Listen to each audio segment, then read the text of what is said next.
برادران ملت اسلامی، السلام علیکم ورحمۃ اللہ وبرکاتہ۔ الحمد للہ الحنان المنان الذي خلق الانسان وعلمه البيان، والصلاة والسلام على رسوله سید الانس والجان وعلى آلہ واصحابہ ذوی الخیر والاحسان، اما بعد فاعوذ باللہ من الشیطان الرجیم، بسم اللہ الرحمن الرحیم۔ وما هو على الغیب بضنین، صدق اللہ مولانا العظیم۔ وبلغنا رسوله النبی الامین المتین المختار الکریم، ونحن على ذلك من الشاہدین والشاکرین والحمد للہ رب العالمین۔ بارگاہ رسالت معاب صلی اللہ تعالی علیہ وسلم میں درود پاک کا ہدیہ پیش کریں۔ اللہم صلی علی سیدنا و مولانا محمد معدن الجود والکرم وآلہ واصحابہ الکرام وابنہ الکریم وبارک وسلم صلاة دائمتا سرمدا ابدا۔ عزیزان گرامی وقار، آج کی محفل پاک میں عنوان سخن ہے علم غیب مصطفیٰ صلی اللہ تعالی علیہ وسلم۔ وہ رسول گرامی وقار صلی اللہ تعالی علیہ وسلم کے علم کے سمندر کے انتہا کو کون ناپ سکے؟ دینے والا خدا ہے، لینے والا رسول ہے۔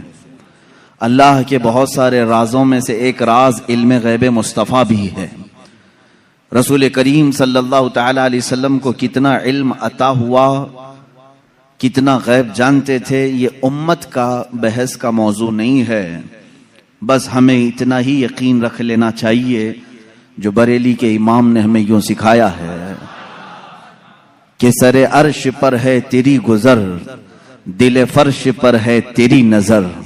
یا رسول اللہ، سر عرش پر ہے تیری گزر، دل فرش پر ہے تیری نظر، ملکوت و ملک میں نہیں کوئی شے وہ جو تجھ پہ عیاں نہیں۔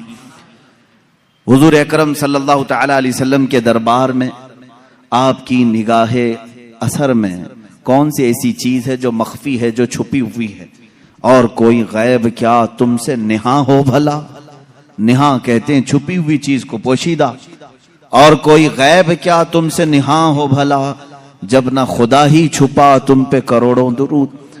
رسول گرامی وقار صلی اللہ تعالی علیہ وسلم کو اللہ تعالیٰ نے جو معجزے عطا کیے، ان معجزات میں سے ایک عظیم معجزہ آپ کا علم غیب بھی ہے۔ مجھے یہاں پر اس موضوع پر گفتگو اس لیے بھی کرنی ہے کہ زمانے کے گزرتے گزرتے کچھ اسلام میں ایسے خیالات بھی پنپنے لگے جنہوں نے حضور پاک صلی اللہ علیہ وسلم کے علم غیب کا سرے سے انکار کر دیا۔ اور بعض جماعتیں تو وہ ہیں جو غیب کو مانتی ہیں لیکن وہ ناپتی ہیں، اتنا تھا اور اتنا نہیں تھا۔ یہ سب بدعات ہیں، یہ سب نئی ایجاد کی ہوئی چیزیں ہیں۔ فرقے میں نئی تعلیمات آئی کہ رسول پاک صلی اللہ تعالی علیہ وسلم کو اتنا غیب تھا، اتنا غیب تھا۔ پہلی بات تو یہ ہے کہ ان کے علم کو جج کون کرے جو ان سے بڑا عالم ہو؟ کیا کوئی امتی اپنے رسول کے علم کو ناپ سکتا ہے؟ اب یہاں سے میں آپ کو قرآنی آیات اور احادیث کی روشنی میں اور اقوال سلف صالحین کی روشنی میں عرض کرنا چاہوں گا، امت کے سابقہ علماء سے لے کر صحابہ تک کا عقیدہ کیا رہا ہے حضور پاک صلی اللہ علیہ وسلم کے علم غیب کو لے کر۔ اور آج اگر یہ ہمارے زمانے میں فتنے کا باعث بن گیا، آپس میں جھگڑے اور نزاع اور جنگ و جدال کا باعث بن گیا، تو یہ سمجھنے کی ضرورت ہے کہ یہ مسئلہ نکلا کہاں سے ہے، جبکہ صحابہ میں اس بات پر کسی کا اختلاف نہیں تھا کہ حضور کو علم غیب تھا کہ نہیں تھا۔ اس پر کوئی ڈسکشن آپ حدیث کی کتابوں میں نہیں دکھا سکتے کہ صحابہ آپس میں جھگڑتے تھے کہ حضور کو اس بات کا غیب تھا کہ نہیں تھا، کبھی نہیں۔ بلکہ صحابہ تو صحابہ ہیں، اس زمانے کے جو مشرکین تھے، جو کافر تھے، ان کا بھی عقیدہ تھا کہ جو نبی ہوتا ہے وہ غیب کی خبریں دیتا ہے، ان کا بھی عقیدہ تھا۔ بات تو یہی ہے، کئی لوگ آ کر کے حضور پاک صلی اللہ تعالی علیہ وسلم سے غیب کی خبریں پوچھتے تھے، اگر آپ اللہ کے نبی ہیں تو فلاں چیز بتا دیجئے، اگر آپ اللہ کے نبی ہیں تو فلاں چیز بتا دیجئے. تو ان کا حضور کے پاس آ کر کے اس طرح سوال کرنا یہ اس بات کی دلیل ہے کہ کافروں کا بھی عقیدہ تھا کہ نبی غیب کی خبریں جانتا ہے. صحابہ کی تو بات چھوڑیں، صحابہ میں تو کبھی یہ بات ڈسکشن میں آئی نہیں، لیکن 14 صدیوں کے بعد امت اس حال سے گزر رہی ہے کہ ان میں بھی کچھ بنام علماء ایسے لوگ آئے جنہوں نے باضابطہ فرقوں کی بنیاد رکھی اور کتابوں میں لکھ مارا رسول پاک صلی اللہ تعالی علیہ وسلم کو پیٹھ پیچھے کی خبر نہیں تھی یا دیوار پیچھے کا علم نہیں تھا. یہ وہ باتیں ہیں جو 1400 سال کے بعد بعض مولوی کہلانے والے حضرات نے لکھ دیا یا گڑھ لیا اور امت کو اسی بات پر پریشان کر دیا، جماعتیں پیدا ہو گئی. لیکن میرے عزیزو، ہم جو آج تک عقیدے پر ہیں الحمدللہ یہ وہی ہے جو 14 صدیاں پہلے صحابہ کا عقیدہ تھا. وہ اپنے نبی کونین صلی اللہ تعالی علیہ وسلم کے متعلق کیا عقیدہ رکھتے تھے، قرآنی آیات بھی اس بات کی شاہد ہیں. چند ان کے جو اعتراضات ہیں، میں آج پوری علمی گفتگو آپ سے کروں گا، تھوڑا ذہن کو تیار رکھیں، دلائل کو بھی سمجھیں، اس لیے کہ صرف سنی سنائی بات پر یقین کر لینا یہ سنی کی عادت نہیں ہونی چاہیے. دلائل کی روشنی میں بات کریں. قرآن پاک کی جتنی آیات ہیں میں ان کے اوپر آتا ہوں، ابھی آتا ہوں، لیکن صحابہ کا پہلے عقیدہ کیا ہے یہ تو میں بتا دوں. حضور پاک صلی اللہ تعالی علیہ وسلم کے پاس ایک صحابی حاضر ہوتے ہیں اور وہ غریب صحابی تھے. وہ گھر سے یہ سوچ کر کے نکلتے ہیں ان کی والدین کا انتقال ہو چکا تھا اور غربت بہت زیادہ تھی، تنگ دستی تھی. وہ صحابی کہتے ہیں میں گھر سے یہ نکلا کہ آج حضور پاک صلی اللہ علیہ وسلم سے یہ دونوں چیزوں کی دعا کرا لوں، میرے ماں باپ کی مغفرت کی دعا ہو جائے، میرے مال میں برکت کی دعا ہو جائے. وہ آئے مسجد نبوی شریف میں، لیکن معاملہ ایسا تھا کہ عصر کے بعد بڑے بڑے صحابہ حضور پاک صلی اللہ علیہ وسلم کو گھیر کر بیٹھے ہوئے تھے. ان کو جانے کا موقع ہی نہیں ملا اور یہ کہتے ہیں میری ہمت نہیں ہو سکی سب سے آگے بڑھ کر کے میں اپنا مدعا رکھوں. مغرب کی اذان ہو گئی، مغرب پڑھائی رسول کریم صلی اللہ علیہ وسلم نے، پھر جلسہ ہوا، لیکن پھر صحابہ گھیر لیے. یہ کہتے ہیں مجھے بات کرنے کا موقع ہی نہیں ملا، دور کھڑا رہا. عشاء ہو گئی. اللہ کے حبیب صلی اللہ تعالی علیہ وسلم عشاء کے بعد اپنے حجرے کی طرف روانہ ہو گئے، اپنے گھر کی طرف روانہ ہو گئے. صحابی کہتے ہیں آخر تک مجھے بولنے کا موقع نہیں ملا. سوچا کہ دروازہ کھلنے سے پہلے ایک بار موقع مل جائے میں بات کر لوں. یہ سوچتے ہوئے پیچھے ہاتھ باندھے چلے جا رہے تھے. اللہ کے نبی صلی اللہ تعالی علیہ وسلم آگے آگے چل رہے ہیں. دروازے کے قریب پہنچے، رسول کریم صلی اللہ تعالی علیہ وسلم پلٹ کر کے دیکھتے ہیں اور اس صحابی سے کہتے ہیں جا اللہ تیرے والدین کی مغفرت فرمائے، اللہ تیری غریبی اور تنگ دستی کو دور فرمائے. ملی وہ مراد بھی جو کہہ نہ سکا لب سے، میرے سکوت پر بھی میرے شاہ کی نظر گئی. عزیزان گرامی، یہ صحابہ کا عقیدہ تھا. وہ کہتے ہیں کہ مجھے بولنے کی ابھی نوبت بھی نہ آئی، اللہ کے حبیب صلی اللہ تعالی علیہ وسلم نے اسی بات کی دعا میرے لیے فرمائی جس بات کا میں گھر سے سوچ کر کے نکلا تھا. تو یہ صحابہ کا ایمان بھی تھا، یقین تھا کہ اللہ کے نبی صلی اللہ تعالی علیہ وسلم غیب کی خبریں جانتے ہیں. اب اور دوسرے صحابہ کی بات میں بتاؤں. جنگ تبوک کے موقع پر، جنگ تبوک بڑی سخت جنگ ہوئی ہے اور مدینے سے تقریباً 800-900 کلومیٹر دور کا فاصلہ ہے تبوک.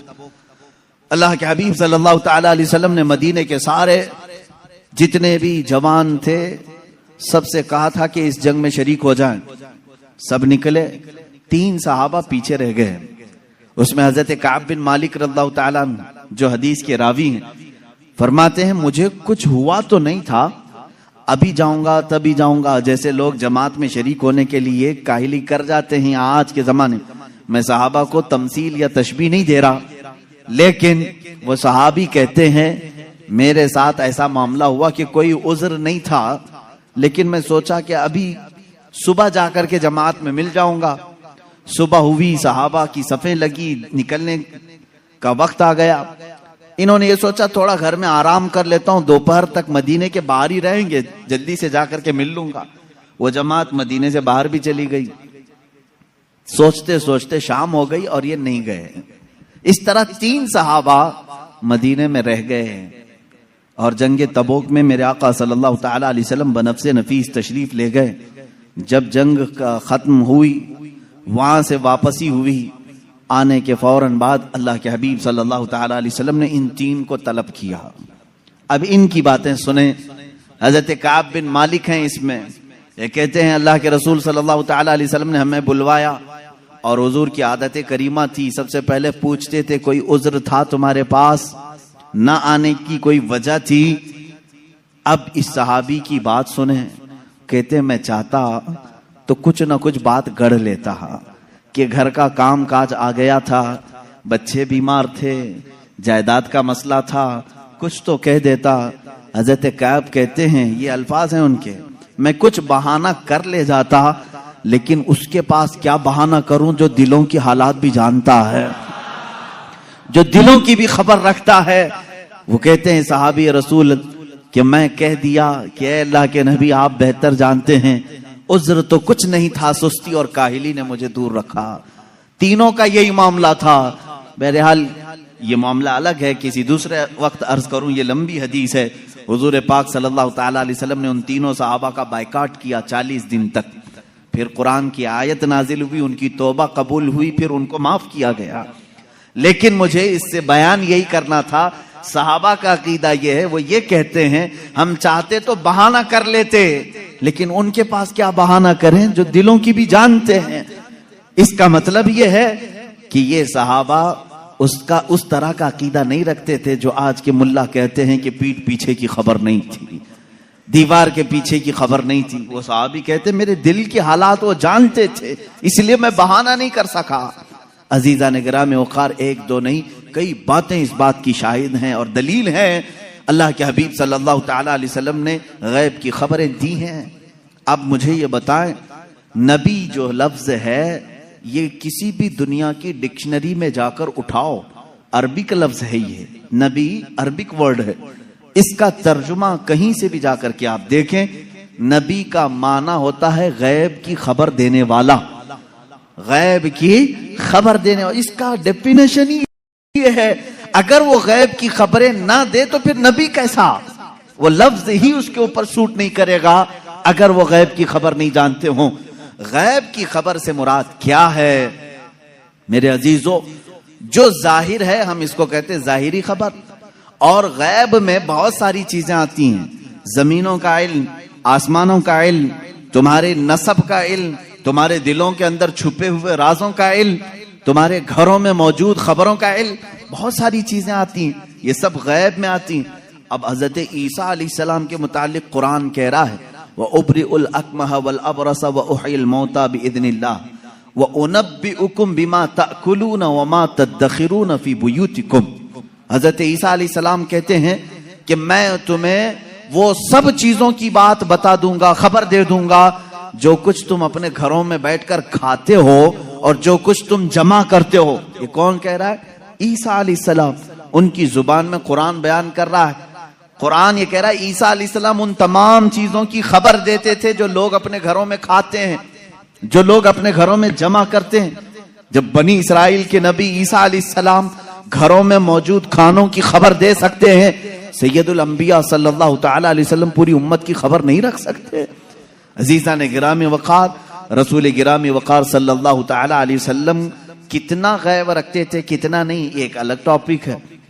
میں آپ کو اس مسئلے کو نہایت ہی اخلاق کے ساتھ، تمیز کے ساتھ، تہذیب کے دائرے میں بتاؤں گا، اس لیے کہ کبھی کبھار ہوتا ہے کہ کوئی جوش میں اور جذبے میں ادھر سے ادھر چلا جائے، لیکن میں بڑے ادب کے ساتھ آپ سے عرض کروں گا، علم غیب کا انکار کہاں سے آیا، کیوں ہوا، اور ہمارا آج یہ مسئلہ کیوں بنا؟ اس کی وجہ یہ ہے کہ بعض سلفی اور وہابی اور ان کی پیروی میں جماعت دیوبند، جن کے بعض علماء نے حضور پاک صلی اللہ تعالی علیہ وسلم کے کچھ علم غیب کا انکار کیا، ان کی کتابوں میں موجود ہے۔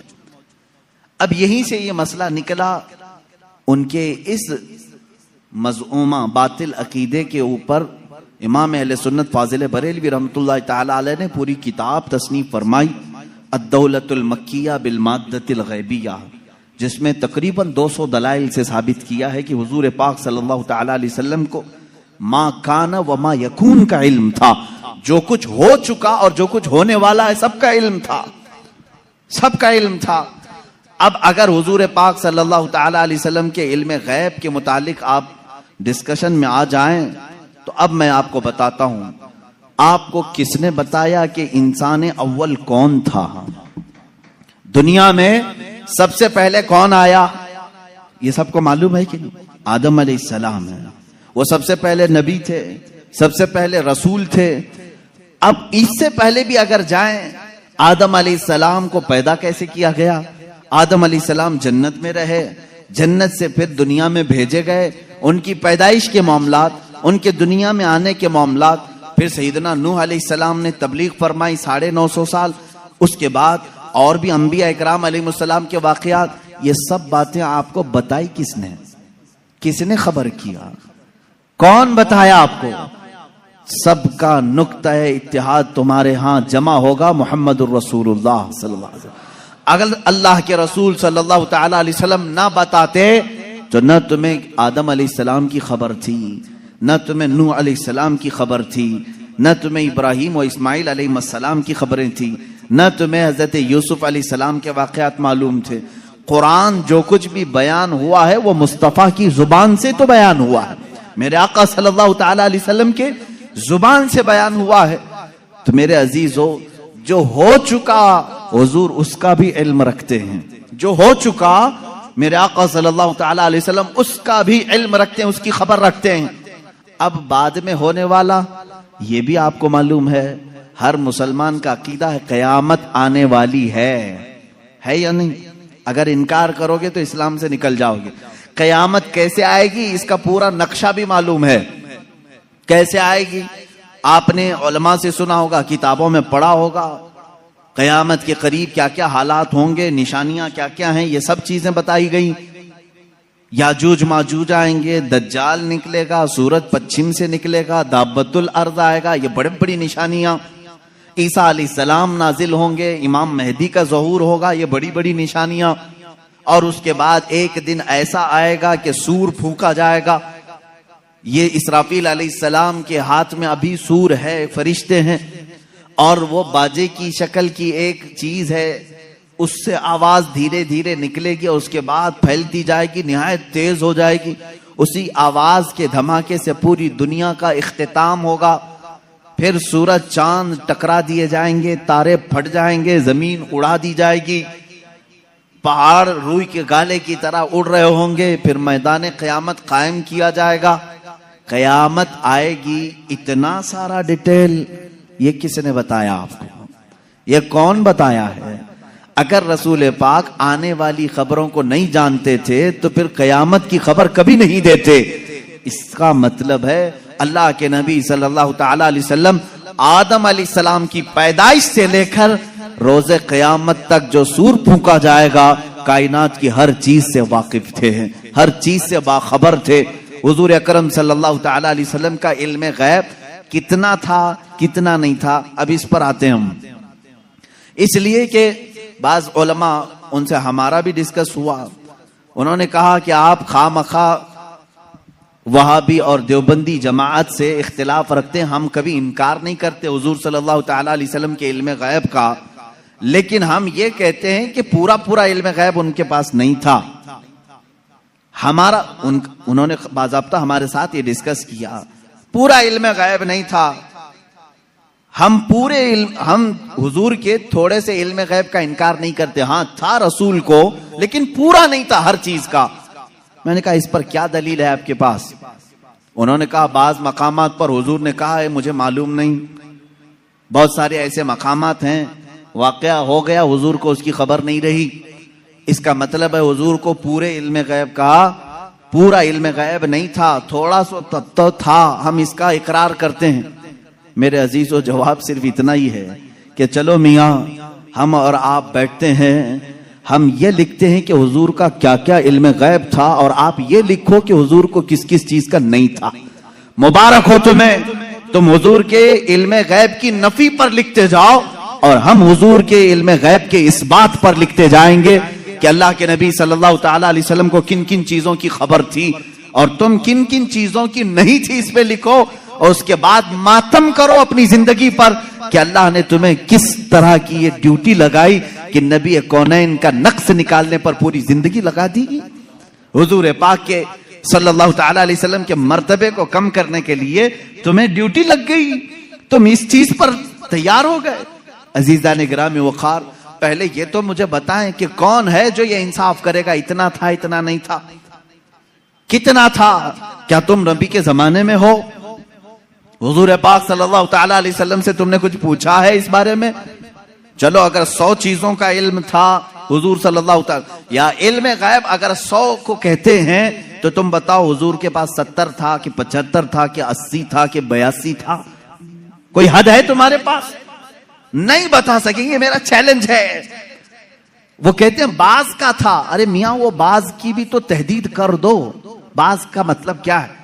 نہیں, بعض کا علم غیب تھا. آج بھی وہ کہتے ہیں حضور کو بعض چیزوں کا علم غیب تھا. میں یہی کہتا ہوں وہ بعض کتنا تھا یہ آپ متعین کر کے بتا دو. چلو 30% تھا, 40% تھا, پرسنٹیج نہیں بیان کر سکیں گے. جہاں انہوں نے انگلی رکھ دی کہ اتنا تھا تو پھر وہ اسلام میں زیادتی کرنے والے بن جائیں گے اور خارج اسلام ہو جائیں گے. حضور کے علم کو انہوں نے اگر گھیر دیا اتنا تھا.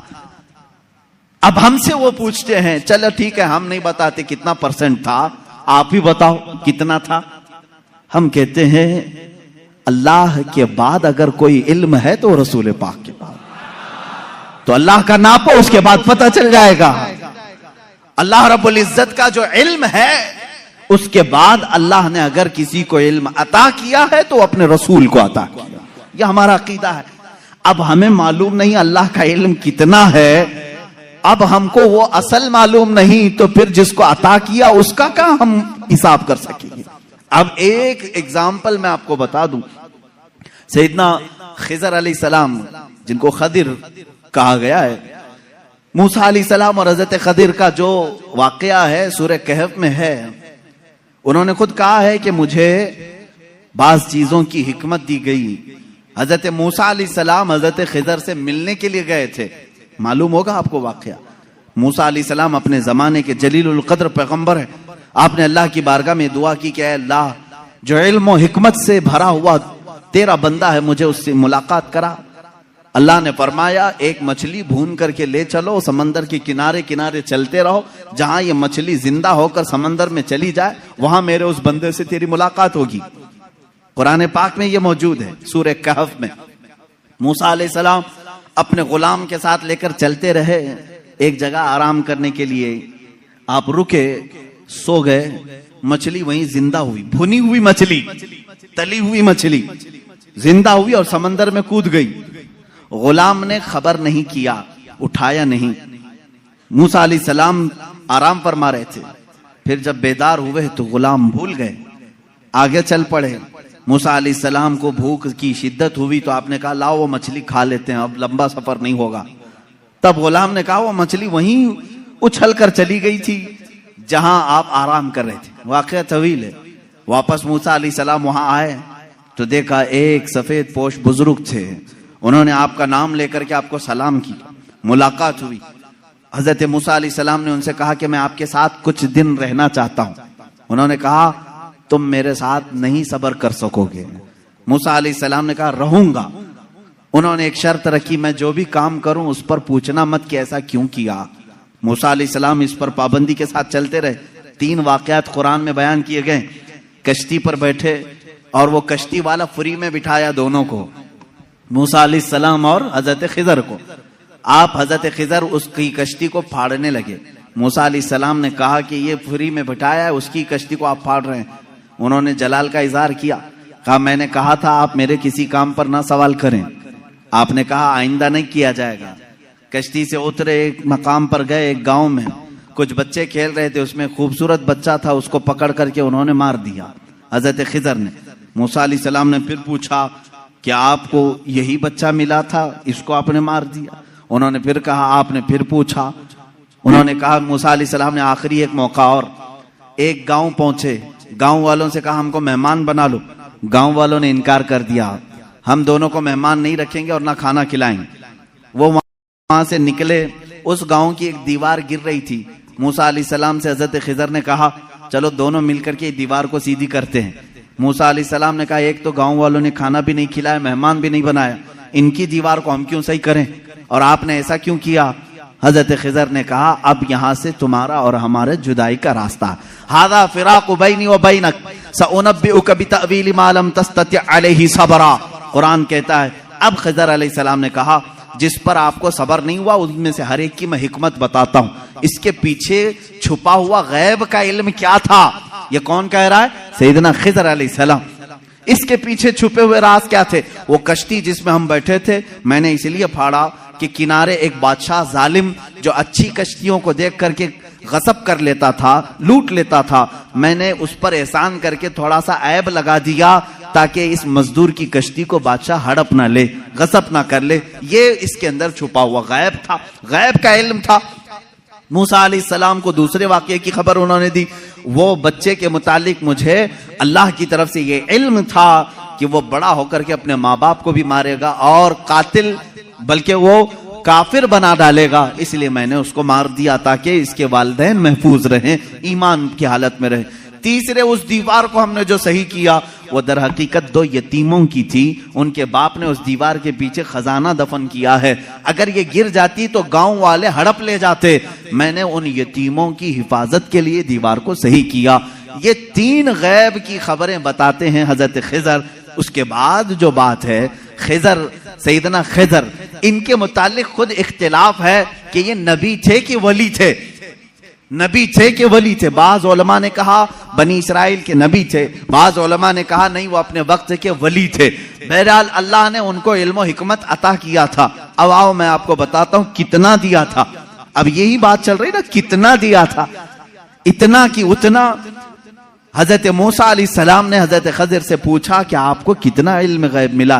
وہ سمندر کے سفر پر تھے، سمندر کو تو جانتے ہیں آپ، اس کا کنارہ کون دیکھا ہے؟ ادھر شروع ہوا کہ ادھر ختم ہوا، معلوم ہی نہیں پڑتا۔ سمندر تو وہاں تک دکھتا ہے جہاں تک آسمان لگا ہوا دکھتا ہے۔ سمندروں کو آپ نے دیکھا ہوگا تو معلوم ہے، ہم نے سفر بھی کیا ہے، کوئی کنارہ سمندر کا دکھتا نہیں جلدی۔ حضرت خضر اس وقت کشتی میں بیٹھے ہوئے ہیں موسیٰ علیہ السلام کے ساتھ، ایک چڑیا اڑتی ہوئی آئی، بیٹھی، اس نے چونچ مارا اور سمندر سے قطرہ پانی پی اور اڑ کر چلی گئی۔ حضرت خضر کہتے ہیں علم الہی کی مثال سمندر کی طرح ہے، اور چڑیا نے جتنا قطرہ پانی اس میں سے پیا اتنا بھی مجھے نہیں ملا ہے۔ یہ کون کہہ رہا ہے؟ سیدنا خضر، بنی اسرائیل کے نبی، جن کے غیب کی خبریں موسیٰ علیہ السلام کو بتائی گئی، اتنا علم تھا ان کے پاس جو چڑیا سمندر کے قطرے میں، سمندر میں سے جتنا پی لے۔ میرے عزیزو، اب یہاں سے کتنا اور اتنا کا اندازہ وہی کر سکے گا جو علم الہی کو ناپا ہوگا۔ اللہ کا علم کتنا ہے۔ اب یہاں رسول کریم صلی اللہ تعالی علیہ وسلم کے دربار میں آتے ہیں، اگر آپ سوال کرتے ہیں کتنا تھا کتنا نہیں تھا، تو یہ مسئلہ ہم ڈائریکٹ اللہ سے کیوں نہ پوچھ لیں؟ اے مولا، عطا کرنے والا تو ہے، لینے والا تیرا رسول ہے، تو ہی بتا دے کتنا علم تھا۔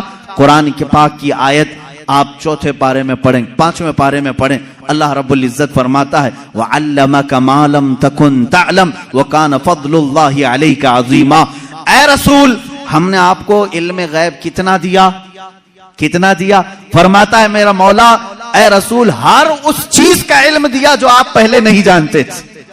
اب کیا کیا نہیں جانتے تھے تم طے کرو، پھر میں بتاتا ہوں۔ ہر اس چیز کا علم اللہ نے انہیں دیا ہے۔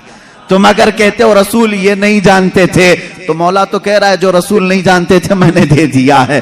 تم اگر کہو گے حضور بچپن کی خبریں نہیں جانتے تھے، میں کہوں گا اللہ وہ بھی دیا ہے۔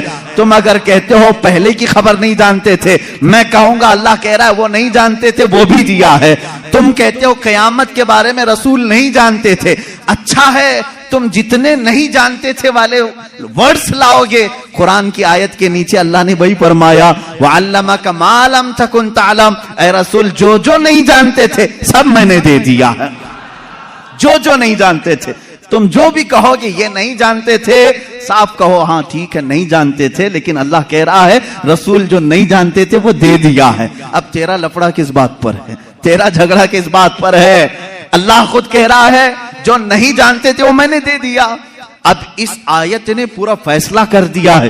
اب یہاں پر آئیں, ڈسکس ہوتا ہے تو بعض لوگ یہ کہتے ہیں قرآن کی آیت ہے, قرآن کہہ رہا ہے وَعِنْدَهُ مَفَاتِحُ الْغَيْبِ لَا يَعْلَمُهَا إِلَّا هُوَ. اللہ کے پاس غیب کے خزانوں کی چابیاں ہیں, کوئی دوسرا نہیں جانتا. ایک آیت ہے. دوسری آیت جو یہ پڑھ کر کے ہمیں سناتے بھی ہیں اور سلفی اور کہتے ہیں تم رسول کو علم غیب کہتے ہو, قرآن کہہ رہا ہے قُلْ لَا أَقُولُ لَكُمْ عِنْدِي خَزَائِنُ اللَّهِ وَلَا أَعْلَمُ الْغَيْبِ. اے رسول آپ فرما دیں میرے پاس اللہ کے خزانے نہیں اور میں غیب نہیں جانتا. یہ آیت میں صاف ہے اور میں چرا کر کے نہیں جاؤں گا, صاف پڑھ کر کے جاتا ہوں. جو ان کے اعتراضات ہیں کہتے ہیں کہ رسول کو اللہ نے خود کہہ دیا اے رسول آپ کہہ دیں میں غیب نہیں جانتا. رسول نے کہا امت سے دو چیزیں یہ بتاتے ہیں عنده مفاتح الغیب لا يعلمها الا هو. اللہ کے پاس ہے غیب کے خزانے کی کنجیاں چابیاں, کوئی دوسرا نہیں جانتا. دو آیتیں. ایک تیسری آیت اور بھی پڑھتے ہیں اور یہ کہتے ہیں ان اللہ عنده علم الساعة وينزل الغيث ويعلم ما في الارحام وما تدري نفس ماذا تكسب غدا وما تدري نفس بأي ارض تموت. بے شک اللہ کے پاس 5 چیزوں کا علم ہے, اس کو کوئی دوسرا نہیں جانتا. قیامت کب آئے گی, بارش کب آئے گی, ماں کے پیٹ میں کیا ہے, یعلم ما فی الارحام وما تدری, اور کوئی آدمی یہ نہیں جانتا کہ کل کیا ہوگا. 5ویں چیز ہے کوئی یہ نہیں جانتا کہ کس زمین میں مرے گا. 21ویں پارے کی آیت ہے, اللہ فرما رہے 5 چیزوں کا علم اللہ ہی کے پاس ہے. میرے عزیزو یہ سوالات کے بوچھار ہیں جو ایک سیدھے سادے بھولے بھالے سنی مسلمان کے سر پر لاد دیے جاتے ہیں اور اسے بوجھل کر کے کہا جاتا ہے قرآن جب یہ کہہ رہا ہے رسول کو کہ آپ کہہ دیں کہ میں غیب نہیں جانتا, اور اللہ کہہ رہا ہے کہ غیب کے خزانے کی چابیاں اسی کے پاس ہے کسی کے پاس نہیں, تو جواب دینا مشکل ہوتا ہے. بعض بندوں کو کہتے ہاں صحیح بات ہے, ہمارے مولوی حضرات نے کچھ اور بتایا تھا, یہاں باتیں. میں آج آپ کو کھل کر کے ان تمام چیزوں کی وضاحت کروں گا. ایک بات میں تقریباً یہاں پر 100 کتابوں سے ثابت کر سکتا ہوں. مصنفین, شارحین حدیث, سیرت نگار, محدثین, مفسرین قرآن, ان کی پوری جماعتوں کے تقریباً 100 ائمہ کرام کی کتابوں سے ہم ثابت کر سکتے ہیں. ان ساری آیتوں میں اللہ نے جو فرمایا ہے کہ کسی کے پاس نہیں, اس کا مطلب کیا ہے؟ غیب کے خزانوں کی چابیاں کسی کے پاس نہیں. میرے عزیز اس سے کہو ہم بھی یہی مانتے, اللہ کے سوا کسی کے پاس نہیں. پہلی آیت پر میں بات کر رہا ہوں. ہمارا بھی عقیدہ یہ ہے غیب کے خزانوں کی چابیاں صرف اللہ کے پاس, لیکن اسی آیت میں یہ کہیں دکھا دو کہ اس خدا نے یہ بھی کہا ہو کہ میں کسی کو دیتا بھی نہیں. اس آیت میں مجھے یہ دکھا دو. یہ تو میں بھی مانتا ہوں کہ اللہ نے فرمایا غیب کے خزانوں کی چابیاں صرف اسی کے پاس ہیں, مالک وہی ہے, لیکن کیا اس نے اس آیت میں یہ بھی کہا کہ میں یہ کسی کو دیتا ہی نہیں؟ یہ مجھے بتا دو. کہیں کہا اللہ نے میں کسی کو دیتا ہے نہیں؟ لیکن میں تمہیں بتاتا ہوں اللہ دوسری جگہ فرما رہا ہے وَمَا كَانَ اللَّهُ لِيُطْلِعَكُمْ عَلَى الْغَيْبِ وَلَكِنَّ اللَّهَ يَجْتَبِي مِن رُّسُلِهِ مَن يَشَاءُ. اللہ رب العزت کے پاس علم غیب کے خزانے ہیں, کوئی دوسرا اس کا مالک نہیں.